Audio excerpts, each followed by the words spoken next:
Coming up on Man Enough, I realize the implication to the question, when's the last time you felt man enough, with the very fact that that's been a journey, possibly, being a trans man? Looking at who I've been outside of this one struggle that took a lot of my time and attention naturally, right? And it's like, all right, I put all this energy and effort into just becoming a man and being seen as a man. Mm-hmm. And then once I got there in my mid-20s, it was like, well, what kind of man am I? And then it's like, well, what kind of man do I want to be? Being man enough, what does that mean? It's really manly to mess up, admit you're wrong, and then grow. I couldn't accept that I was evil, so maybe I'm broken, but those broken things could be corrected. Intimacy between a father and a son is me just wanting to put my head in your lap. I love you, son. You haven't called me benevolent sexist, but my experience is women are better. Even if it's a positive, it's still not equality. I don't blame men for that. I just blame the system.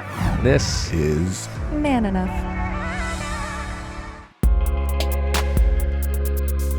You are listening to Man Enough. It is me, Christoper Rivas. I am guest hosting. I'm very grateful. I got Liz to my left. I got Jamie to my right. How y'all doing? So good. Man, you got to be here all the time and do that. You crushed it. But you are sitting in for Justin Baldoni. It's an honor. And of course, we love him when he's here. Mm-hmm. And we needed someone with equally gray hair. That's was right. our first. We did. That's right. But also, you've been an amazing guest on the Man Enough podcast, and we immediately knew that you would be amazing in the host chair. That's a right. nice fit. I can hear the claps now. Brown enough. The snaps and the claps. You got room in this place for me to sleep tonight? No crash? We didn't play even Pac-Man? prank him yet. We didn't thank him. Prank him. Oh, prank. Oh, it doesn't really work if you say it out I loud. know, damn it. No, we would have pranked you really, but anyways, you've been incredible, and we're happy that you're here. Yes, you're doing. I can't believe you're still here. We can be annoying. We could. That's good. So welcome everybody to this. We are here to have discussions that hopefully are fruitful, real to the point that they can be uncomfortable. Like, let's be uncomfortable with the uncomfortable. Let's get real. I don't want to just have conversations right there that are just like surface stuff. Let's talk real stuff. And that's what we try to do, and unpack what it means to be human, unpack what masculinity even really means. Do we need to dissect that? I think we do. Mm-hmm. And we got a special guest with us today. Fabulous guest. Who do we got, Liz? We have Brian Michael Smith, who is a trans actor and activist. He's known for his roles in popular TV shows such as 911 Lone Star and Queen Sugar. And excitingly, he's going to blush because this is a big deal. Okay. He was recently named one of People's Sexiest Men Alive. I mean, what? Wait a minute. When did that happen? A couple months ago. What does that feel like? I still don't believe it, but it's cool. It's very cool. How does it happen when you make it to People's Sexiest Men Alive? Like, what is the phone call? There is no phone call. It just you just open the magazine and you're in Well, it? no. Like they just say, "Hey, we're gonna do this shoot," and I'm like, "Oh, cool. What's it about?" And I'm like, "Yeah, for the firefighter spread in the People's magazines, like Sexiest Man Alive." I'm like, "I'm one of the people. I'm one of the sexy people." And so me and my buddy Julian from the show, we were the representatives for our show in this spread. We were just like, oh. So I'm still flabbergasted because I grew up like reading People magazine, like picking it off the shelves, and like that was my feeling of like being connected with these people. You know, that as a latchkey kid, I spent a lot of time watching TV and movies, so I got to learn about them in People magazine. So as soon as I get in the grocery store, I'd run and like grab it and learn about it. So to be in the magazine was like one thing, but then to be in the sexiest men in I was like, what? Wow. Never imagined it. So like every day. I have so many questions about that. Yeah. So, but before we do, we should ask the first question that we always do. Can you tell us when the last time that you didn't feel man enough? On the way over here, to be honest, I'm thinking like, I really want to have these conversations. I feel honored to be, a guest in a space where masculinity and being a man is being discussed. But then I just always carry around this feeling of I'm not man enough because it was denied to me for so long in the early parts of my like youth. Like I was, it was almost extracted from me whenever I would express it or whenever it would show up. So, I'd have this really destabilizing experience. People going, oh my God, you're such a boy. Oh, you're such a boy. You're such a tomboy. But whenever I would express it, like, that's too much.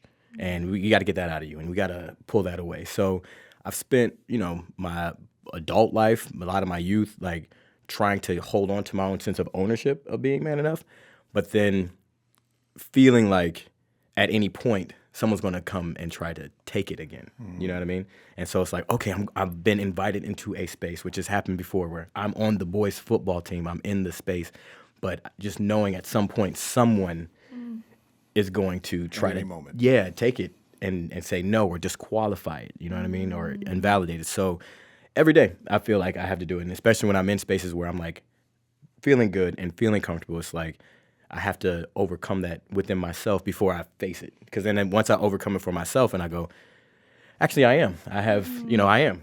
I am. I know it. I am. And then on top of that, I have the lived experience, and it took a while for me to embrace that. I went from like, well, maybe I'm just masculine. Okay, maybe I'm just male, or maybe I'm just like a boy. And then, I just turned 40 on January 29th. And finally, I feel like I'm an adult.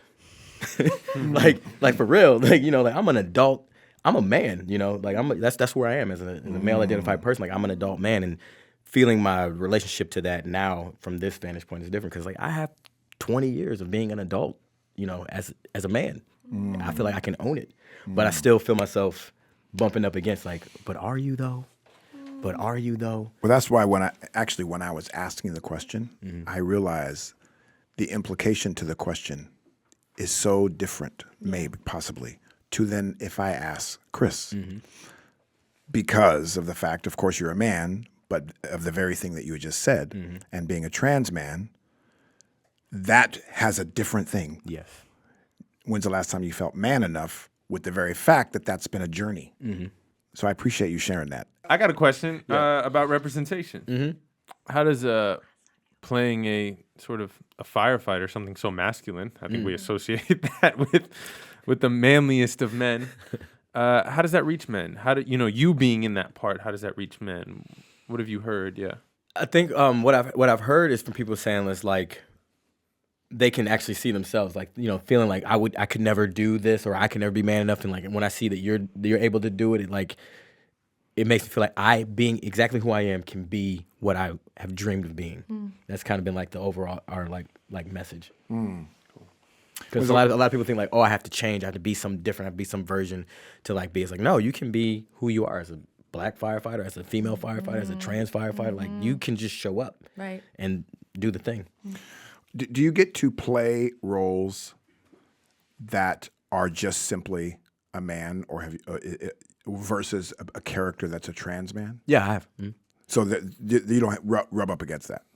I feel like right now, because I'm in this show playing this character, like that's kind of what I'm doing. Like I played mostly cis characters before I played a trans character on Queen Sugar, and then because I wanted to, like I was like I didn't see enough like trans masculine stories, especially that weren't wrapped around the early part of transition, or like people seeking acceptance. Oh, good. So you weren't typecast in that. No. It was a choice for you. It was a choice, man. Like I have the privilege of it being a choice, just because of how I present. Like most people, unless I tell them I'm trans, they're like they wouldn't know. So that's a privilege on my part. And then like I wanted to do that, and I wanted, because I'm like, I haven't seen these other stories. I haven't seen enough of the stories that, there's a universality to my experience that I think people don't know. You know what I mean? Yeah. So I want to put that out there. So I played a trans character on Queen Sugar, and I played one on the L Word, and I'm playing one now.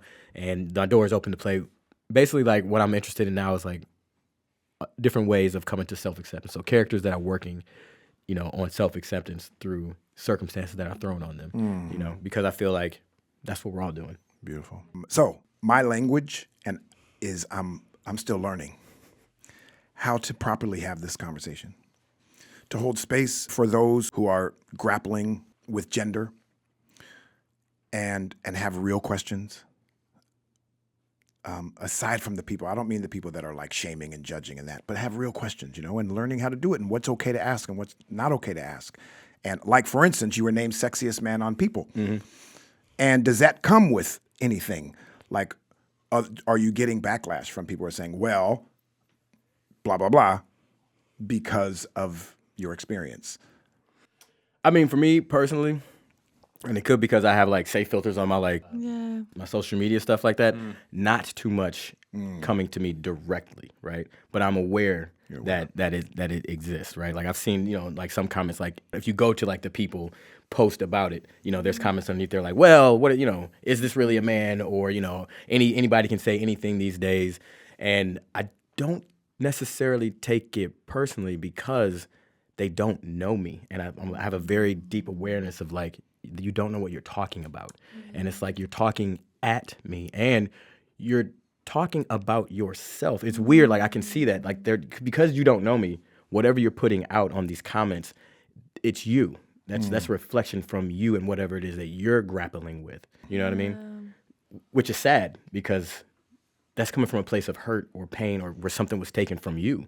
So it exists, but hasn't at this point in my life had the impact of taking something away from me the way that it did before I had the time in my own skin, in my own self, and the journey that I had to take to like have this ownership of myself. I think that's something that's unique to the trans experience, is that a lot of the investigation that I feel like you're doing now, that a lot of the men who tune into the show are doing now, like I've had to do that very early on, and I've had to do it for a very long time, and I really had to come down to, what do I know about myself? Like I am the expert on myself. That makes sense. Now that's work, right? Like that's work that bodies of culture have to do. That's work that trans people have. That's work that anyone who's under oppression has to do, which is sometimes exhausting and not fair that we have to do the work and be the teachers. I also loved you mentioned bringing up, I call them the haters. I think about it a lot. I work a lot in race. I get a lot of comments from haters. Haters hate. They do a good job at it. It doesn't slide off my back as easy. Even though I can tell myself the stories, like they don't know, they don't get it. They're not, So what is the relationship between who's worth having the conversation with and how do you ignore? I loved that you use a tangible thing like, I have these filters. I didn't even know these filters exist. I made a mental note that I was like, there's filters I can put on? Like, let me go look that up. What's your relationship to who deserves the conversation, the work, the teaching, who doesn't? How you deal with the haters? Some people are speaking out in a way that makes it clear to me that they're seeking something. They actually want to know. They just don't have the language or understanding of themselves. And I don't know how I can gauge it, but sometimes I can just gauge. It's like, you don't understand something about yourself, or you don't understand something about being a whole human. And so I'm very open to engaging in that.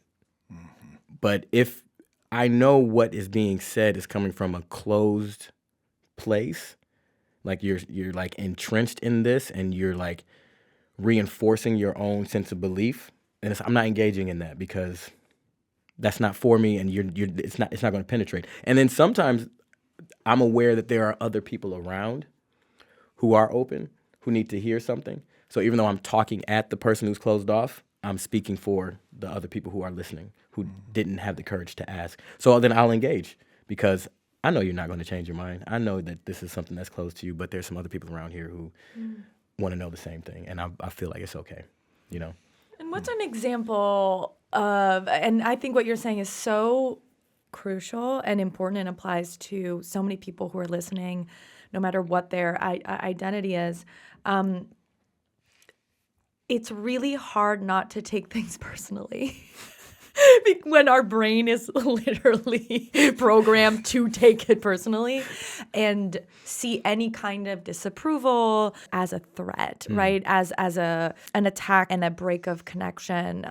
What you said so beautifully, right? That the more you knew yourself, the more you became not immune, but certainly more protected when it comes to these kinds of projections. But how do you know that it's a projection? And what are the tangible ways that you, were able to get to this place? Or sometimes does it kind of crawl back, and how do you kind of push that monster away? I think when I was younger, I feel like with everybody, when you're younger, your sense of identity like kind of goes through like phases, right? Like Yeah. when you're a child and like your family is what kind of defines your sense of identity and who you are in your family. Oh, you're the baby, you're the crybaby, you're the bad one, you're the big sister, you're the this. So everything you know about yourself is kind of really formed around who you are in your family. And then you go to school and then you start to form your identity around like who you hang out with and what you're into and what we are into together. And we all wear the same this. Everybody's got Nikes, everybody gets this. And there's this sort of externalized version. And so some of us kind of live in there a little bit longer than I think is healthy. And we're like, I need to see how you see me to understand who I am, right?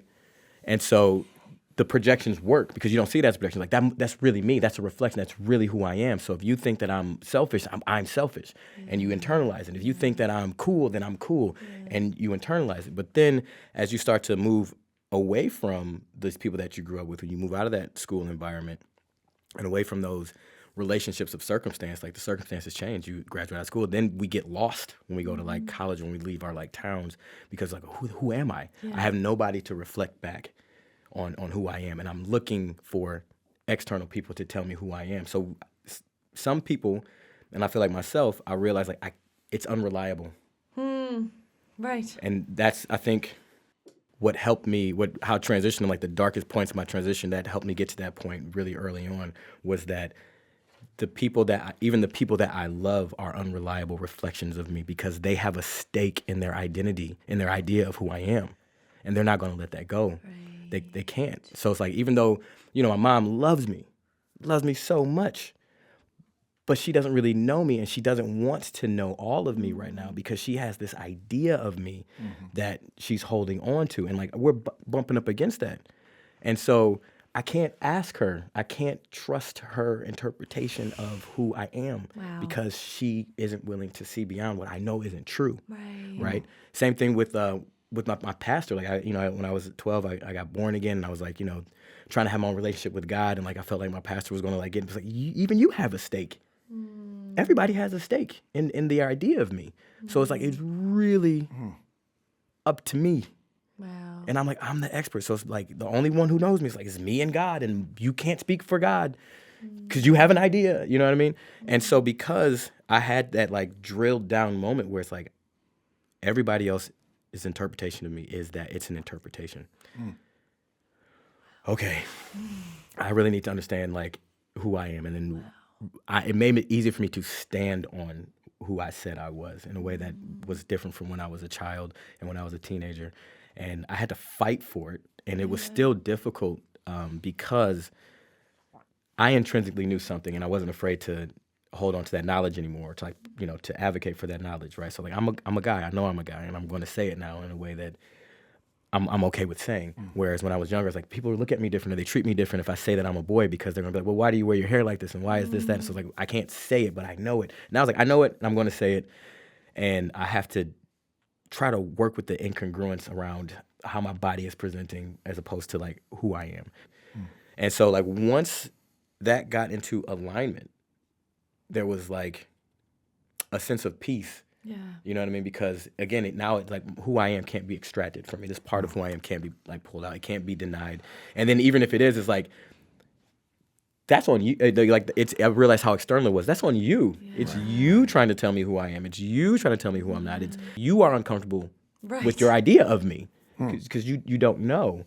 And so I think that's what helped me is like just really getting integrated with who I am, and then to recognize that everybody on the outside is on the outside. So even now to this day, as I'm dealing with, it may be like a higher volume of, people who are trying to project things on me. It's like, it's really clear that it's a projection. Yeah. Because they literally don't know you. You don't, I mean, you don't it's know another me. level, right? Right. I also love this gesture you did, which was like the hands together, which I often do. Like, this is who I am. This is who I want to become. And the goal is to meet, to do the work to meet. And I love this. I just want to put it on blast. This like deep knowing of self. Yeah. I always say everything is a story when you've been made to believe or chosen to believe. Knowing the difference is profound. And everyone and their mama is going to try and tell us what we're worth, what we're capable of.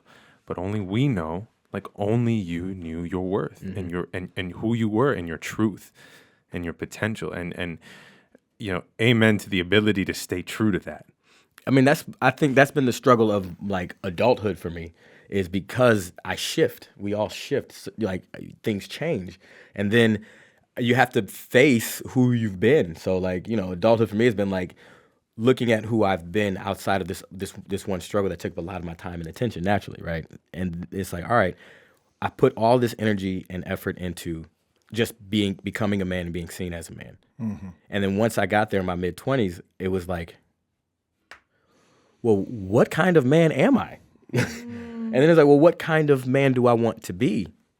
And oh crap, like there's that. Then I found there was a distance between who I want to be, and then like let's talk about that. Right? What was that distance? I guess I think the struggle for me has been like being honest with myself, and then having a sense of integrity, because one of my survival mechanisms became people pleasing. Right. So I would say I liked something that I don't necessarily like, or I'm like, yeah, sure. Yeah, I'm saying yes to everything. I'm saying yes to everyone. I'm making myself available to everyone. And it's like, well, what do I really like? What do I really want? And I'm like literally lying to myself about what I want. Like I've known I wanted to be an actor my whole life. I went to school and college, and then I started bumping up against resistance, because usually everything in my life has like come easy to me.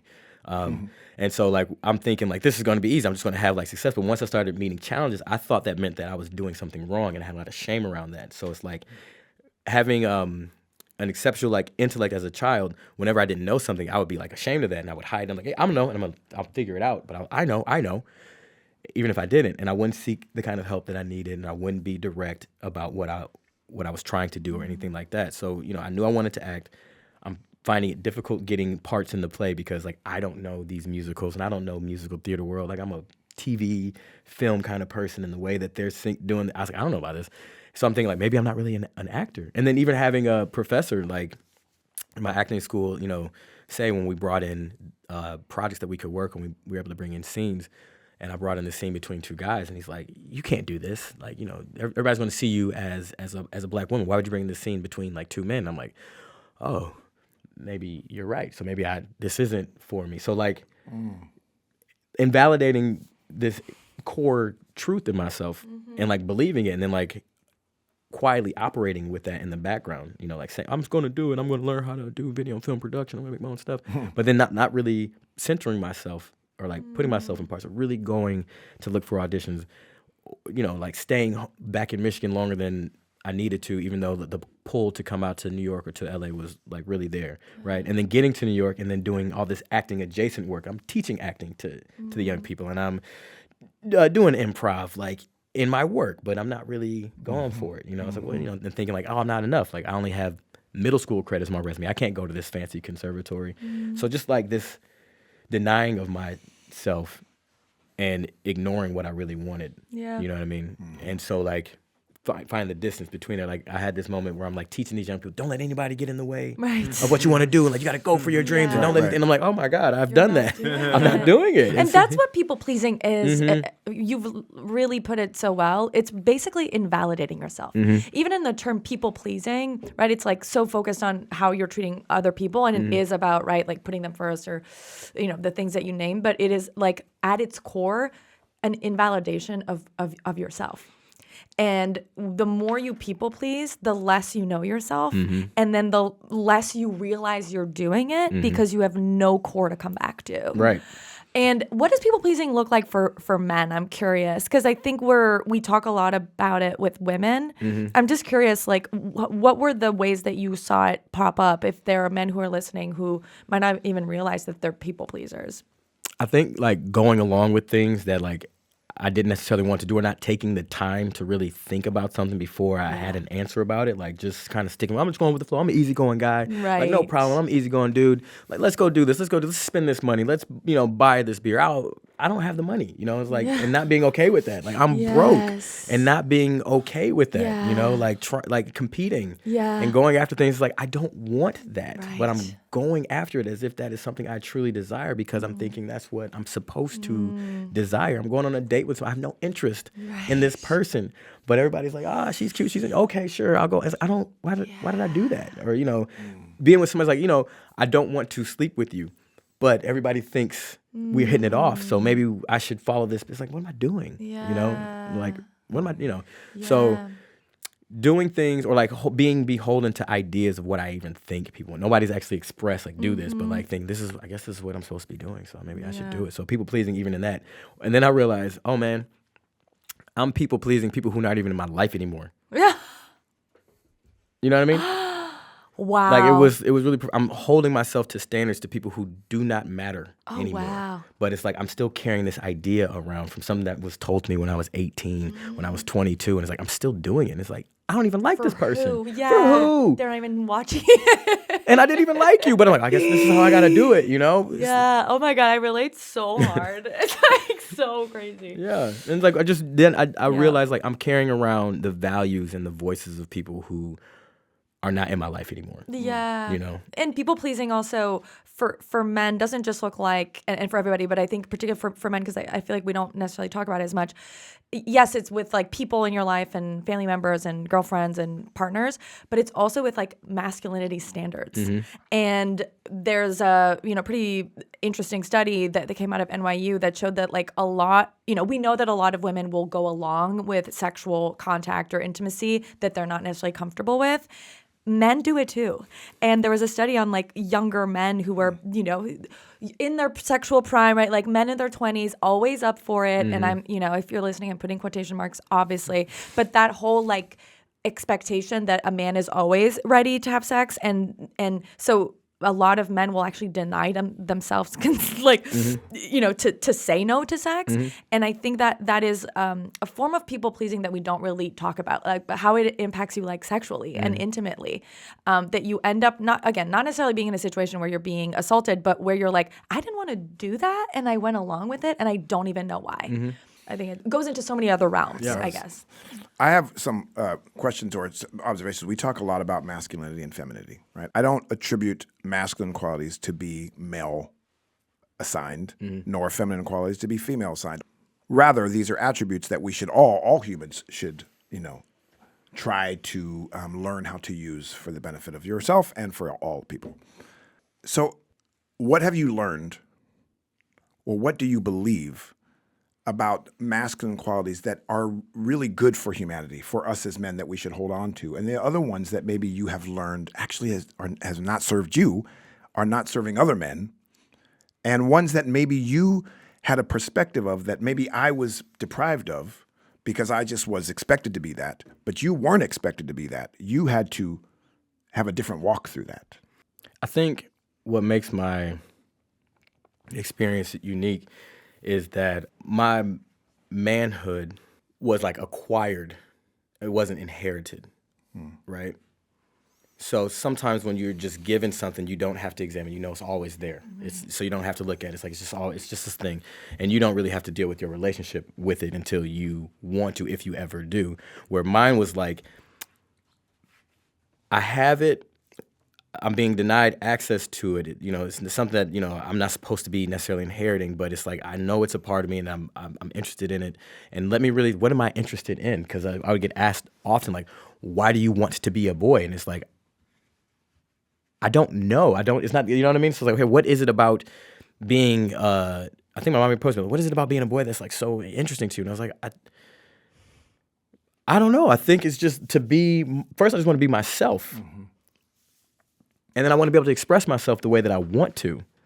And I want to be able to express myself and enjoy parts of myself. So I think that's how I started to define like what masculinity was to me, right? Like I was like, I like to be able to like create and think for myself in the way that I've noticed that men in society are able to do, right?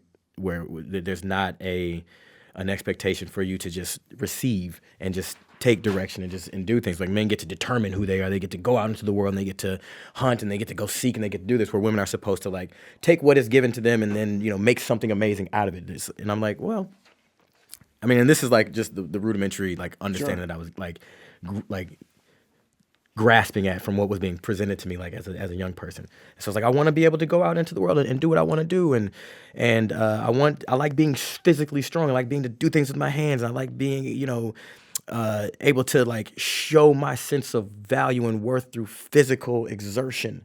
in a way that seems to be denied like women in our society, where it seems like wrong for girls to be tough and to be, physically capable, right? And I'm like, as I look at it as an adult looking back, it's like that's ridiculous. But like as a young person growing up in the 80s and the 90s, like this is what's being like forced like down your throat. I feel like as I got older, I'm like, this is just what people want to do. This is just what all people want to do. As I spent more time with people, it's like people just want to do what they want to do and not get pushed back, and they want to be able to express themselves whether they want to express themselves. There's a freedom in it that I think I was denying myself because it's like I thought you had to be one way or the other. It's like we're all of the things. And so Well, this is where I'm so glad you just shared some of this. I'm sorry to cut you off, but this is a topic and a conversation that I've had with many men. Not just men, women as well. So I'm raising kids. I've got 4 kids. 2 are 7 and 6. I've got other friends. I've got young kids. One of my cousins, for instance, has a child who born a girl and who identifies as being a boy and is finding that path. When a boy has these feminine qualities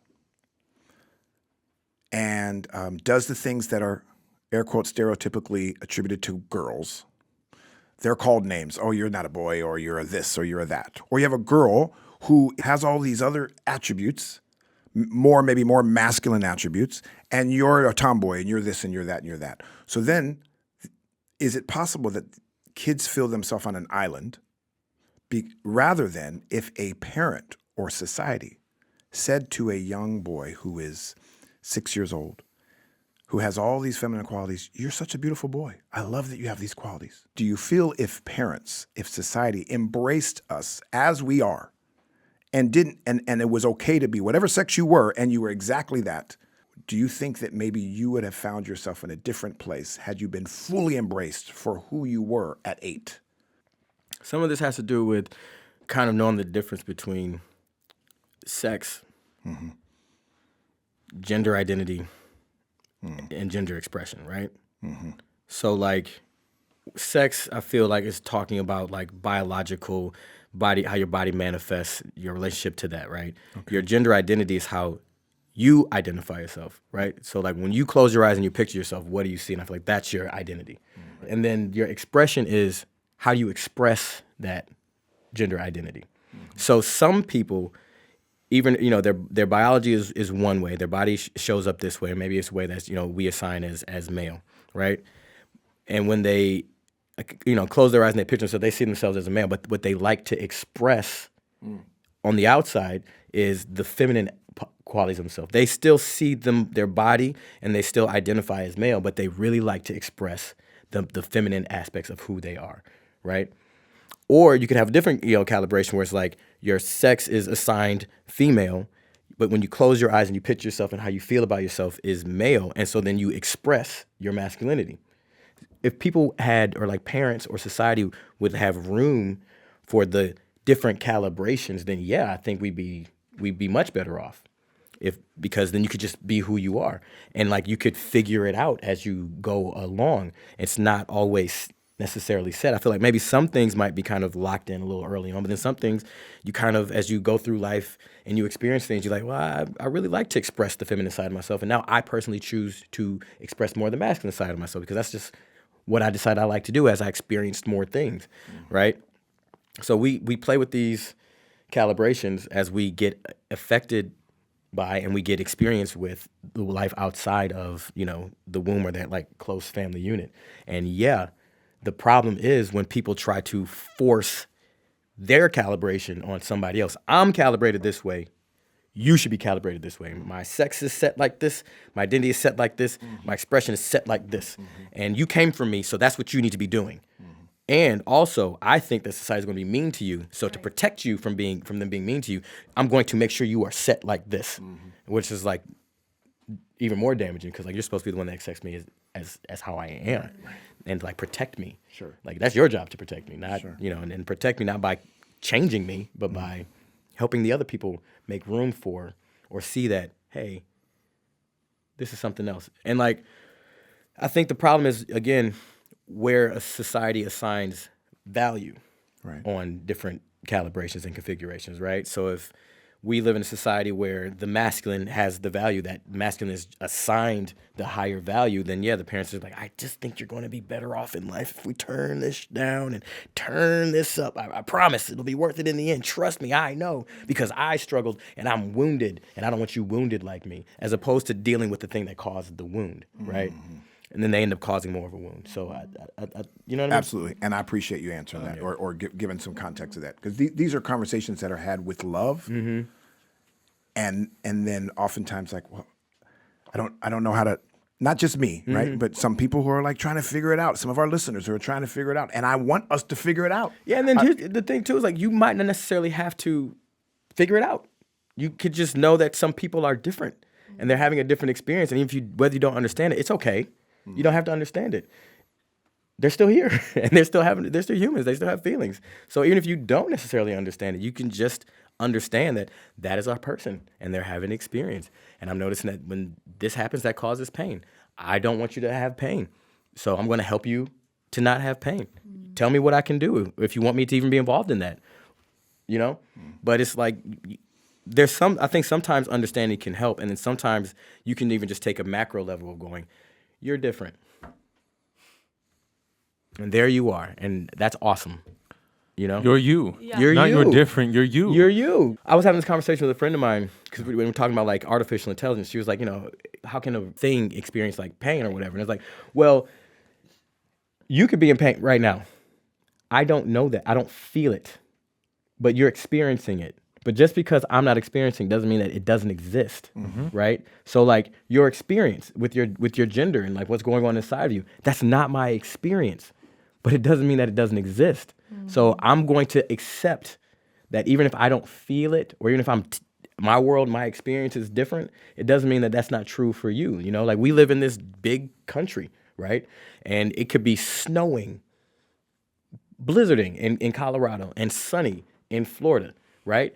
And the people in Colorado are like, help, we need help, it's snowing. And the people are like, it's not snowing here. I don't know what your problem is. Right? But the same things are true, right? They both exist. The people, it's not sunny, it's snow in buckets. So like there's this gap that if I'm not experiencing, it must not be real. You know what I mean? Something's wrong with you. And like nobody in my family is calibrated like that. So Right. You know what I mean? You're just making that up. And it's like, what are you talking about? We had a previous guest on here who defined masculinity as Richard Reeves defined it as being comfortable in your own skin, which I loved, but also was like, why is that masculinity? Why is that not feminine? Why is that not like, who doesn't want to be comfortable in their own skin? Who doesn't want their calibrations honored? Who doesn't want to walk into a room, safe space, and know that like this is a space where my calibrations are honored, loved, respected. Forget loved, respected. I can be my own calibrations here, you know, and I really love that. Like it's I don't have a child, but what a beautiful goal for parenting to say I'm going to honor my child's calibrations. I'm gonna allow this music to come out however it comes out, and that's my job, you know, to allow this person to be as comfortable in their skin as I can help, as I can assist on this journey. Earlier you talked about, you know, at some point you said, okay, now I fought this fight and the dark days of the transition happened, and then what type of man do I want to be? What type of man do you want to be? Integrated, you know? Like, I think that's something I'm working towards now as I kind of get into this period of my life. I feel like I spent a lot of my 20s and 30s, like, trying to acquire, you know, like going after this and trying to reach things that were impossible for me as I was growing up. And now, like, a lot of the things that I wanted to do, I've been able to, like, manifest, like, against a lot of opposition, right? And so I'm like, well, what is my purpose? Like, I went through all this stuff. What did I go through this for? And it's like, you know, well, you went through all this stuff, and these are your talents. Like, you're a storyteller. You understand things. You relate to people really well. You know, you're an actor. And I feel like I went through all this stuff so I could share that with other people. And it's like I'm going to have a hard time sharing things with people if I'm not in alignment with myself. You know, so that's something that's I think acting has really taught me is like I did this training at the Esper Studio. It's like Meisner-based acting, and it's basically like responding truthfully under imaginary circumstances. And it sounds like easy, but it's like, no, you have to be truthful in your responses about things. And like, there was a long period of time where I wasn't necessarily being truthful about how I felt about things to myself, right? So something has like pissed me off, but it's like, I'm not going to feel this anger, or like something has really hurt me and upset me. I'm not allowing myself to feel it. And I'm like, I really want something and it's not happening. I'm not letting myself feel the disappointment of it like not happening, right? And so like you can't act if that's going on, right? So like if I've been acting with this sort of like container here, when this scene where I'm supposed to be this character and I'm supposed to be like mad at the one who comes in, and I'm like, I can't really fully truthfully respond because I have this like security system like locked up. And so it's like I'm struggling in this scene. It's like, why am I struggling in this scene? It's because you don't allow yourself to be honest and like access the fullness of like your emotions. I was really afraid of my emotions for a long time. I realized through like my process of acting, right?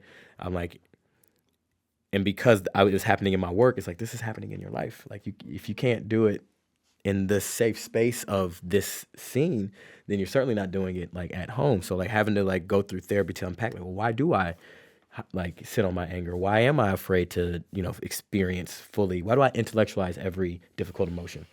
It's not just because I'm an Aquarius. It's like there's something, there's something going on here. Therapists love when we say that. Yes, right. Like it's not just because I'm a Pisces moon. Yeah, it's like, not. no. It's that. My You have childhood trauma. my house, right? It's like it's trauma, buddy. I mean, but part of it is you grow up in a society where and a family, and again, it's not to demonize your family, but to your point, they were denying your reality, right? Which was your who you felt who you were. And so in many ways it's like you were kind of gaslit like for a lot of your life. And what gaslighting does is make you not trust yourself. Right. And it makes you question your own judgment. And again, coming back to, because I know that I'm going through the same kind of stuff where like I want to be truthful in everything that I do. And I realized that like for a lot of my life, I didn't even know that I was lying. That's the thing. I didn't even know that I was uncomfortable. Yes. I didn't even know that I didn't want it, right? Like all the things you listed. And so, yeah, how do you get to know yourself? Where do you start?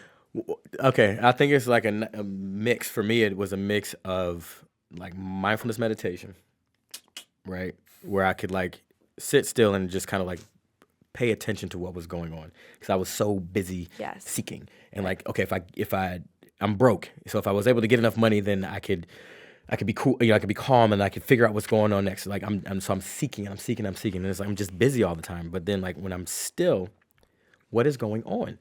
And so it's like I'm still, and there's all these thoughts, and if I could recognize that these are just thoughts, I don't have to go with every thought. These thoughts are causing emotions in me that I'm like locking up all the time. And like, because I could be sitting in my house, nothing is happening, and I'm having a strong emotion. So I'm like, I'm thinking. Okay, what am I thinking that's causing the things? Can I look at my thoughts? So meditation taught me like, you can look at it. And now you can look at it, and you don't have to analyze it. You can just, that's what's going on up there. And then you can take a look at like, how is that making you feel? I was like, oh, it's making me feel like this. Okay, so those are your feelings. All right, cool. And then, also, look, there's some physical sensations. You're in pain a lot. Did you know that, Brian? You are walking around, you have back issues, you're in pain a lot, and you're exhausted all the time. You haven't been paying attention to that.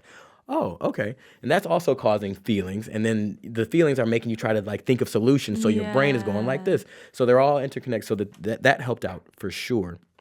When I was doing the acting work, bumping up against these things, like the scene is calling for me to, be angry, and like it's not coming out.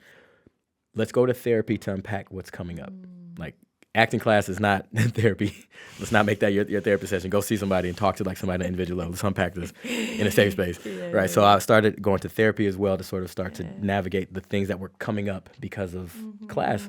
And then journaling about what's coming up. And, I kept a journal for a long time, and I didn't realize that was part of my process, but like it was to like just sort of deal with what's going on. So therapy, meditation, journaling, my work as an artist was sort of helping me bring all these truths to the beginning. And then I would have to say, and I didn't recognize it until later on, but my relationship with my wife has also really helped me like come to understand like who I am and like see these areas in which I need to develop, because she taught me how to like receive love. I didn't realize that I didn't know how to receive love. That like one of my systems of like defense and like safety mechanism was like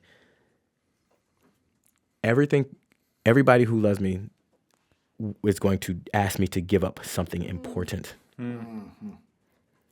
And I don't want to, and I feel so much shame about not wanting to give up this thing that clearly is so important to them. Right. And they just, and like, I don't trust it. I don't trust it, So even though it's like, I mean, she's one of the most loving people like I've ever met, which is probably why like we ended up together, because I needed somebody who's just like forking over love. And it's like, there was a woman who was like, yeah. And then it's like, what are you going to ask me for? What are you asking me for?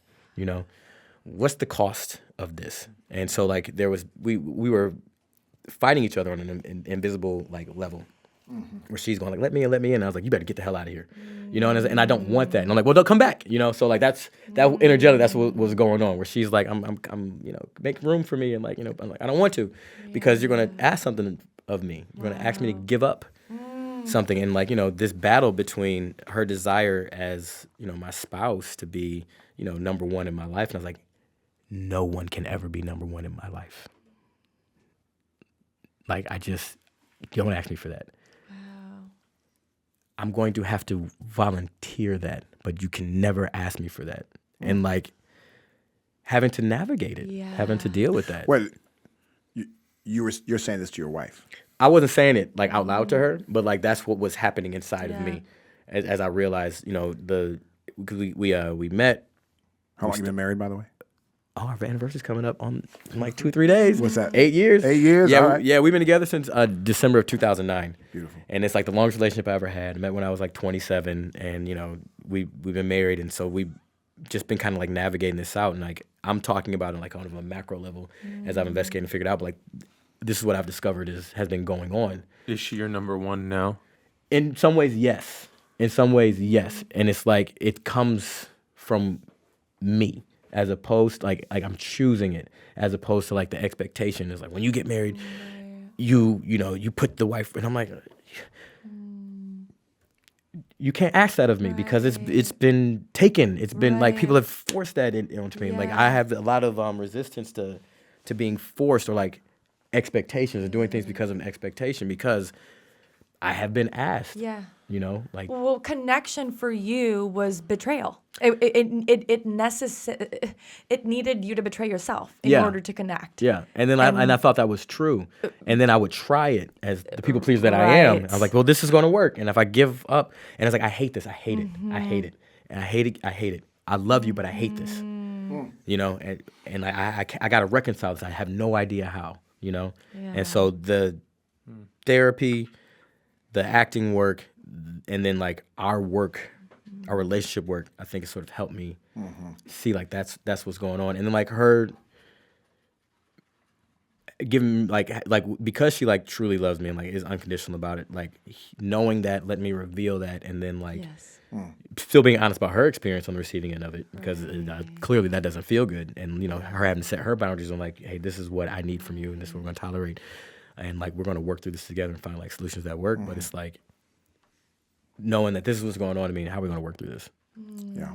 A lot of what we've been talking about is your experience as a man, as a trans man. And I also want to be respectful and mindful of, when I walk into a room as a black man, I'm proud of being a black man. But I don't want every question to be, well, from the perspective of a black man, just ask me as a man. Yeah.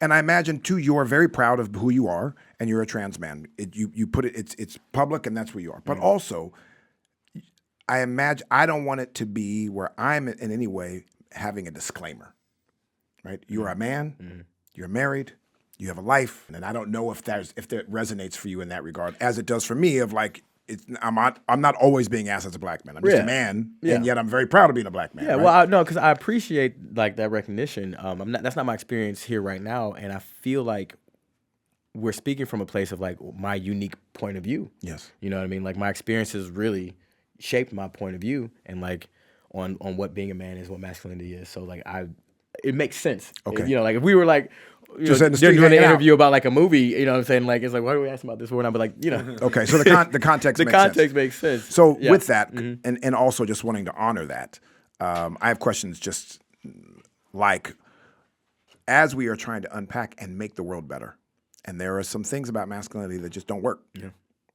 Or all masculinity works, but the way that we use masculinity doesn't always work. You know, you've got friends, you've got boys, and you hang out and you do things and you play sports and all of this stuff. Tell me what your relationship is with other men and conversations that you have that can help move this pendulum so there's more equality for all people. And what we do as men to get out of the way, to be more in the way, to move, to do what we have to do, so that my dear sister Liz doesn't have to always remind me how I can be better, so that women aren't oppressed. What is your experience with that? What do you think about our responsibility in that? I guess which specific part of the question I want to answer is what I'm thinking about right now. Like, because you're saying, like, in the conversation that I have with the guys that I know. Yeah, just like, well, I think that we as men have to have conversations with other men so that we can be better. So we're not just perpetuating the same narrative and behaviors that have been oppressive towards other people. Yeah, and I think it comes too, like, just from being mindful, right? And again, like, kind of what I talked about earlier, where it's like, just because you're having an experience and I'm not experiencing the same thing, it doesn't mean that that's not real. So it's like we have to take into account like what women are saying and saying so clearly in so many different ways all over the place, right? Like a lot of the television shows now have like central women characters who are like fleshed out, well developed. There's women in the writing room. There's women like showrunners. So it's like it's really clear on what women are telling you their experience is and what the problems are and how we are contributing to those problems. And you just have to listen and accept it, right? That this is a true experience that's happening. And then really ask yourself, like, how am I playing a part in that, right? Like, am I dismissing it? Am I writing it off? Am I like laughing it off? Am I like, do I feel like they're over exaggerating or it's not that bad? Or if you really want things to be equal, you got to deal with the equality of like the problems that come with this. Are you being defensive about what's being shown to you? Or are you being like open about it? And then ask yourself, like, how am I contributing to that? Because we are contributing to that in some way, shape, or form. Are we silencing women? Are we talking over women? Are we, that's a woman show, I ain't watching it. Like, what are you doing, as a man in this world? Are you actively denying what's being presented to you? And I feel like a lot of men are. Or it's like, I got my own problems. I ain't got time to be dealing with what's going on with women. They're not engaging with it. So it's like, I think try to at least once a day engage with what's happening to oppress women. That's really important to be reflecting all the time about that. Yeah. Can we talk about transitions 1 second? So I think I don't think we've ever arrived. When we die, we'll arrive. But like even then, yeah, we'll it's, still, some would say, that's when the body begins, right? When it's got the maggots and the creatures, and it's just life. Transitions are ongoing.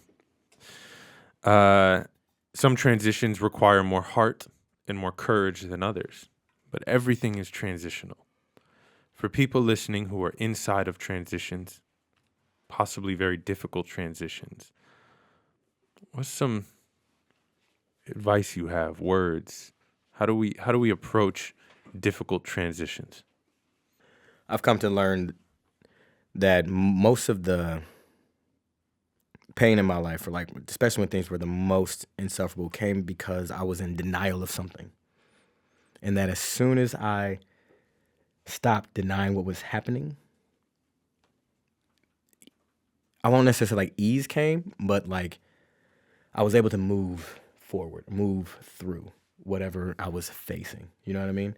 So if you are in a transition and things are changing, try not to resist that things are changing.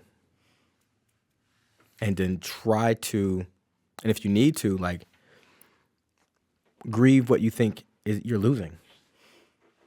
So if something's happening and you're moving in this direction, you don't want to be going in that direction because you're losing something, well, then just say it. I really don't want to lose whatever the heck I think is here right now as I'm getting pushed into this new thing. And grieve it. And acknowledge it, like, yeah, this sucks. I didn't want this to happen. I didn't think that this was going to be happening. I didn't think me. I didn't think that. And just have that be honest about that. And then what's next, I think, will reveal itself to you. But the longer you resist the push, the more energy, I think the more suffering you're going to bring on yourself.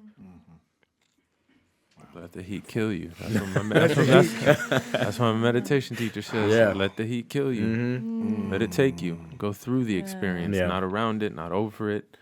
Go through the transition.